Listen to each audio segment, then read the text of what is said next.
explain the story here. What story am I explaining? As far as how we got to doing our website and you wanting to move there. Oh. So, true story.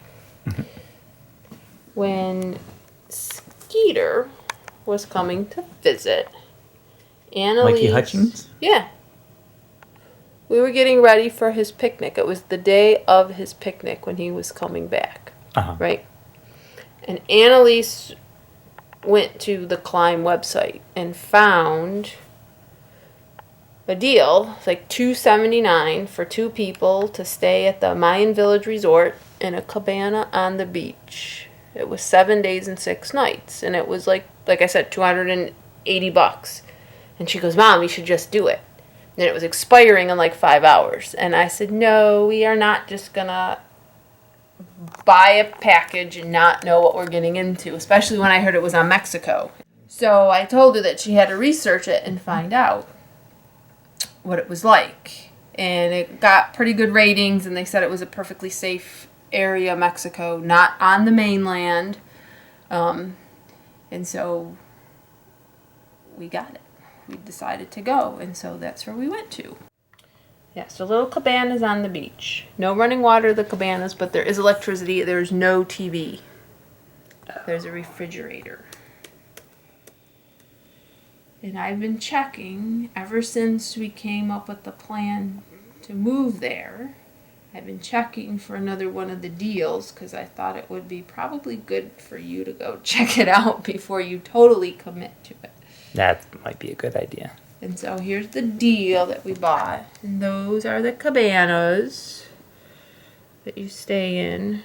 They have yoga That's you on the beach doing yoga. It's the inside of the cabana. It's really just a thatch. Wasn't that you? Go back. Yeah, no, that was not me. That was you right there doing yoga. Yeah, not in a bikini. All right. So that's inside the cabana. Yeah. That's actually the beach. So, coincidentally, that is the cabana that Annalise and I stayed in. That one right there. It was number 8. That's the one we stayed in. And that's the La Hacienda. That's that really pretty hotel. It's owned by the same person that owns the Mayan Village Resort. And he also owns the Surf Colony, which are the villas next door. And he owns the La Hacienda. So you got the high end up on the cliff, and then you got the, middle, and then you got the Eco Village, which is where we stay because it's cheap and it's fun. Okie dokie. And yes, they have a pool, and I think I was the only one that went in the pool with a seagull. Just me and the seagull swam. They have a pool. That's for the birds. Outside the cabana. Yeah, it's more like a giant bird bath. But I shared it with a seagull. All right. So explain why you fell in love with it and why you want to go back and why you want to live there. So, first of all, I fell in love with the weather and the scenery. That was A. And then you kind of fall in love with the people and the culture. They're very friendly in this part of Mexico. And I fell in love with that little town, Todos Santos, because it's an artist community, and so they're very creative people. Our first day there, Annalise dumped our stuff in the hotel room, and then we went into Todos Santos, which is about 10-minute drive from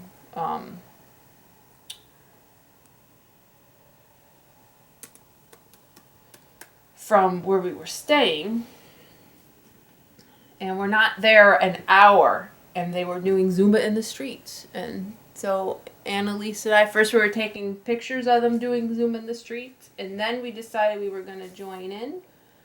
So we kicked off our shoes, and we were doing Zumba within an hour of getting to the town. So here's a good map.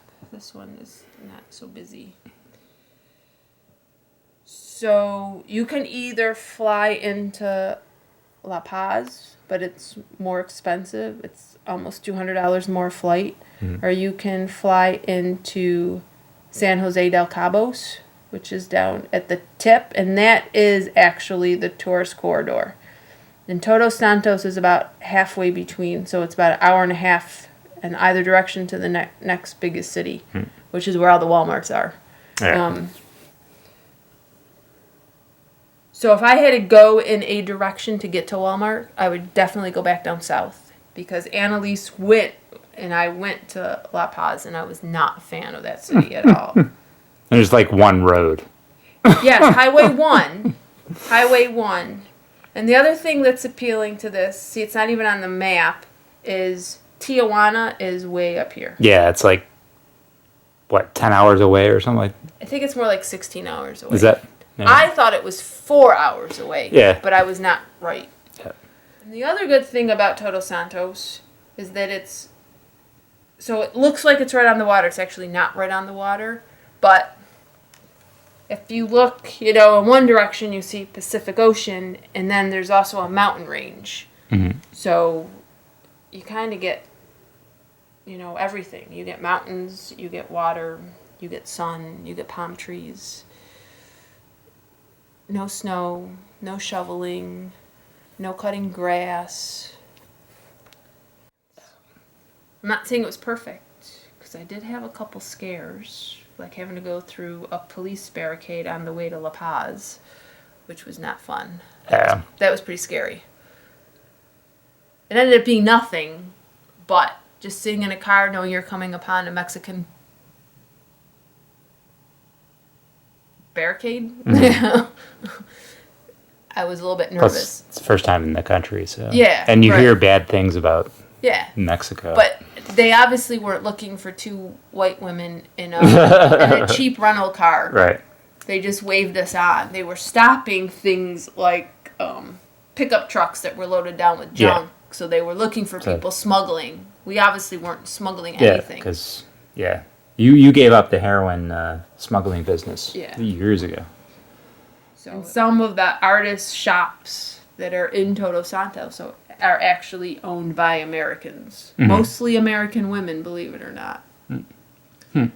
So Kate, the one with the puppies that owns the bookstore, and then there was, I don't remember the woman's next door, but she was selling these high-end purses. She was from America. There was another woman that made jewelry, and she was from America. There was another artist gallery farther down. I think he was a painter. And the husband and wife were both Americans. Mm-hmm. So it's kind of an unexplored tourist destination. And they're building, it's becoming a destination for retirees. They're actually building like 55 plus communities there. Mm-hmm. Everything will be there that you need. They'll have doctors on staff, and there'll be a restaurant there, so if you never want to leave the community, you don't have to. They're like retirement communities. That's not where I want to live. Yeah. So not near the water. So on this coast where Las Cerritos Beach is, even if you're half a mile or a mile away, right here, because this looks like it's right on the water, but it's really not that close to the water. But you could be a half a mile away, and you could still see the ocean. Mm-hmm. So do we have to learn Spanish? I got along fine without knowing Spanish. Well, You'll pick it up when you're immersed in the culture and you have to learn it. You'll pick it up a lot faster than just trying to learn it. Because some of the shop owners that were Mexican. Well, it's tourism, right? They know a lot. English Some of them anyways. do, some of them don't. Mm. But you can usually. I knew how to ask where the bathroom was and the toothpaste. And I did know how to ask for a toothbrush, but I've forgotten that. Yep. Because I had I don't know if he was the owner, he was just managing the shop for whoever owned it. That's where I got the those Christmas ornaments for like your mom Ah. from. And where I got those metal sculptures for the boys. Ah. I got them from this guy. So he was quizzing me. And then the guy where we got your luchador, that wrestling mask, Oh, yeah. the luchador, he was quizzing me on Spanish. He was trying to teach me how to say stuff. Ah. So. I want to interview you with my Quizador. That doesn't quite fit you. Okay, anyways. It's a luchador, not a quizador. I thought it was a Cuisinart. So this... So now we just have to figure out how to make a living. Yeah, I told you, I got ideas. Okay, But okay. I'm not going to say them on here, because I want somebody to steal them from me. Ah. Because I think that they're There's Tubby Pants. all kind of doable. Ah. All right, Mama. So that's it. That's a good beginning.